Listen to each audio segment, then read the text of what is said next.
பூஞ்சோலைன்னு ஒரு அழகான கிராமம் இருந்துச்சு. அந்த கிராமத்தில் ராமையா சரளான்னு ஒரு குடும்பம் வாழ்ந்துட்டு வந்தாங்க. ராமையா வழக்கம் போல் வேலைக்கு கிளம்பி போயிட்டு இருந்தான். அப்போது அங்கே ஒரு ஹோட்டலை பார்த்தான். அடே இந்த ஹோட்டலில் சாப்பிடலாம், கொடுங்க 2 இட்லி கொடுங்க. அடேங்கப்பா, அந்த ஹோட்டலில் இட்லி இவ்வளோ சுவையாக இருக்குது.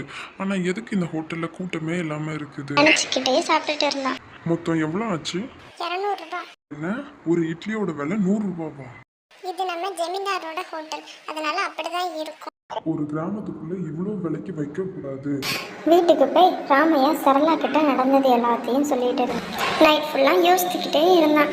காலையிலே ராமையா ஜமீன்தாரை போய் பார்த்து நடந்தது எல்லாத்தையும் சொல்லி வாக்குவாதம் பண்ணிட்டு இருந்தான்.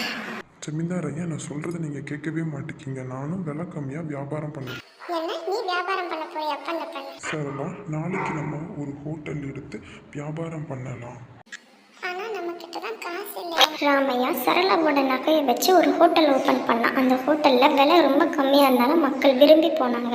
ஜமீன்தார் ஒரு ஆள் வச்சு ராமையாவை கொலை பண்ண நினச்சான்.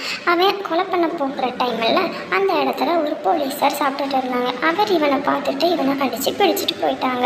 ராமையா நல்ல ஒரு பெரிய வீடையும் வாங்கி அப்புறம் 5 ஸ்டாரில் ஒரு ஹோட்டலையும் போட்டுட்டான். என்ன குட்டீஸ், கதை பிடிச்சிருந்துச்சா? இது போல் கதைகளை பார்க்க சப்ஸ்கிரைப் பண்ணுங்க.